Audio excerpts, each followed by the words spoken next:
Morfología de Quercus. Recordemos que Deng y colaboradores en el 2017 propusieron una nueva clasificación para el género Quercus, basada en caracteres morfológicos, relaciones molecular filogenéticas e historia evolutiva. Con esta información, proponen una clasificación que reconoce 2 subgéneros y 8 secciones. En México habitan las secciones Quercus, Virentes, Lobate y Protobalanos. Los autores afirman que con la información disponible de Quercus se abren nuevas vías para los estudios biogeográficos, ecológicos, evolutivos y de reevaluación del registro fósil.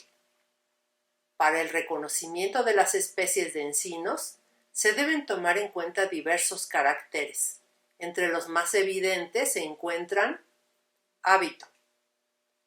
Las especies de Quercus pueden ser desde arbustivas, como Quercus frutex, Quercus repanda, Quercus micrófila, Quercus deserticola, entre otras, hasta árboles altos, 30 a más de 40 metros, como Quercus rugosa, Quercus jalapensis, Quercus laurina, Quercus pinnativenulosa y Quercus candicans. No obstante, la mayor parte de las especies son árboles de talla mediana de 10 a 15 metros de alto. Ramillas. Se refiere a las ramas de la última estación de crecimiento. Su grosor y la persistencia de la pubescencia son características útiles para la separación de grupos.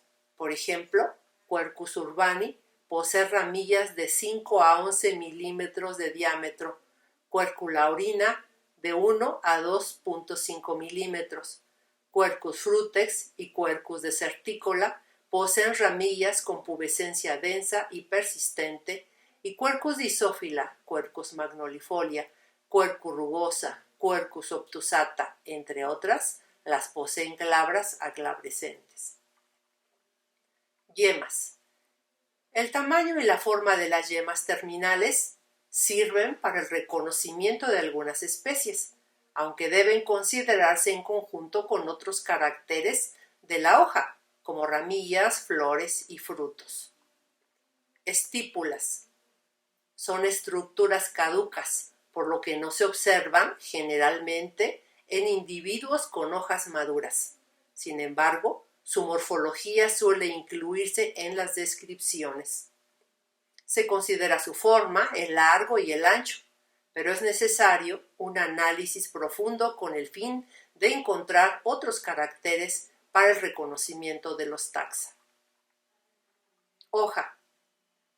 Órgano de la planta en el que se encuentran los elementos más utilizados para el reconocimiento y clasificación de las especies. Se considera la consistencia, forma, de gran importancia la forma del ápice y la base. También se consideran el margen, que puede ser entero, lobulado, crenado o dentado, el número y morfología de las nervaduras, características del indumento y morfología del peciolo. De este modo, la presencia de aristas en las hojas resulta ser útil para la separación de las secciones lobate, que posee aristas, y Quercus, que posee mucrones. Las características de la epidermis también son indispensables para la formación de grupos. Por ejemplo, Quercus glaucoides posee hojas glabras y Quercus laurina presenta tricomas concentrados en las axilas de las nervaduras. Otras especies son densamente pubescentes, con tricomas distribuidos de manera uniforme en la lámina. El color también es importante. Quercus candicans presenta pubescencia blanquecina, y Quercus disófila y Quercus crassifolia presenta pubescencia amarilla. Asimismo, las nervaduras son importantes en la identificación, como puede observarse en Quercus crassipes y Quercus mexicana, donde las nervaduras secundarias forman en ambas especies ángulos rectos. Sin embargo, la segunda de estas puede distinguirse al observar sus tricomas contortos, es decir, las ramas de los tricomas se enredan entre sí, lo que provoca que se observen como puntos. Otro carácter útil es la presencia o ausencia de ámpulas y papilas sobre la superficie epidérmica. Si no se presentan ámpulas, la epidermis se considera lisa. En cuercos se observan tricomas glandulares y tricomas no glandulares. Estos últimos pueden ser fasciculados estipitados o fasciculados sésiles. Un tipo de tricoma fasciculado es el contorto, característico de Quercus mexicana y Quercus eduardi. Inflorescencias. Estas estructuras están escasamente representadas en las colecciones de encinos. En este sentido, si se realizan trabajos de recolección y estudios exhaustivos al respecto, es probable que se obtenga información que contribuya a la definición de las especies, tan necesaria en México. Sus flores masculinas se encuentran dispuestas en amentos colgantes provistos de un cáliz 5 a 8 lobulado, con 5 a 10 estambres libres y filamentos delgados.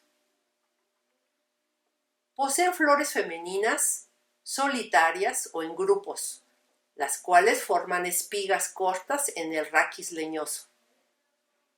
Su cáliz es generalmente 6 lobulado, adherido al ovario ínfero, trilocular. Cada lóculo cuenta con 2 óvulos y tiene de 3 a 4 estilos. Quiero informarles que Romero Rangel y colaboradores describieron flores hermafroditas en individuos de Quercus glaucoides y Quercus rugosa. En fechas recientes también las encontraron en Quercus chihuahuensis. Este hallazgo representa el primer registro de tal característica para especies del género en México. Más adelante revisaremos a detalle la variación morfológica floral de distintas especies. Te invito a que revises el artículo de Romero y Rojas del 2019 sobre flores masculinas de 10 especies de México. Fruto. Las características morfológicas de los frutos son valiosas para la clasificación en grupos y, en varios casos, para el reconocimiento de especies. Sin embargo, aunque son más abundantes que las flores en los especímenes de herbario, su representación es de igual manera escasa, lo cual se debe a que una cantidad importante de ejemplares son estériles. Los frutos de Quercus son del tipo nuez y poseen en su base una estructura formada por brácteas llamada cúpula. Poseen solo una semilla con 2 cotiledones y es del tipo recalcitrante. El tamaño, forma y número de las bellotas se consideran caracteres útiles para llevar a cabo la distinción de especies. Por ejemplo, mientras Quercus germana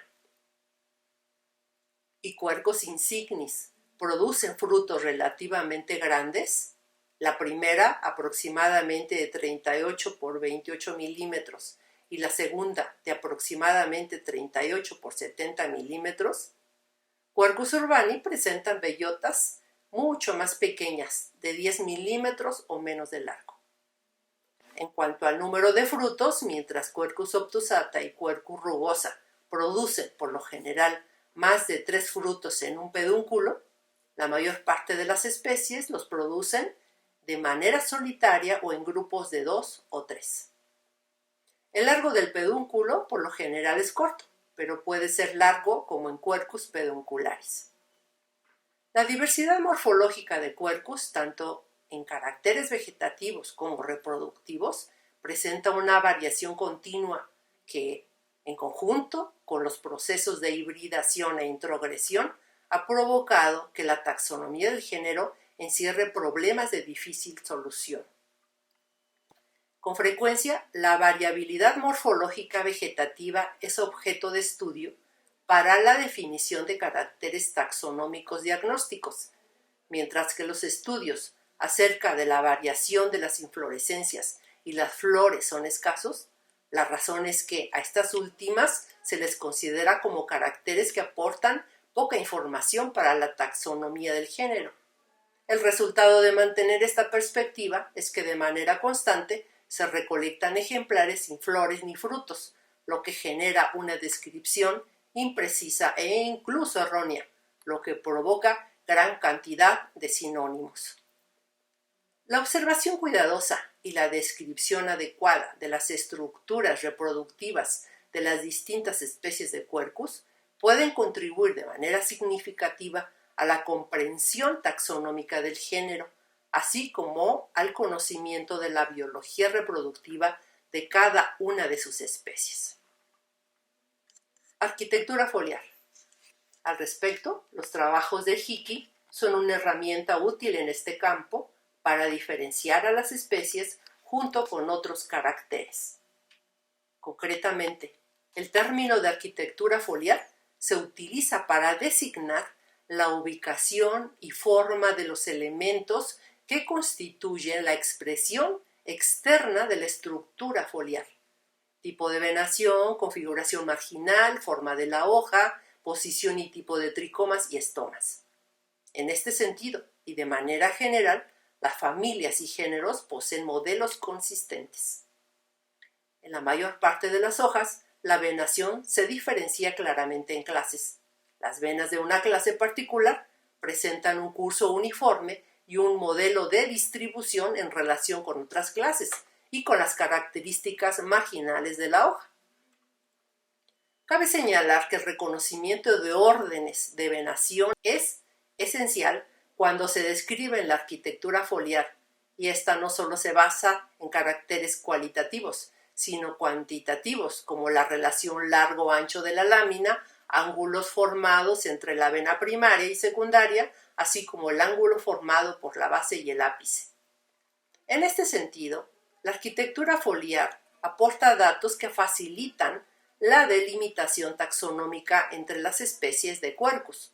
Los trabajos de Hickey estudian desde la forma de las hojas y características de la venación hasta los tipos de estomas, por lo que te recomiendo usar esta metodología. Otros estudios que consideran la arquitectura foliar de Quercus para distinguir especies son los de Valencia 2003, Romero 2000 y Martínez 2002.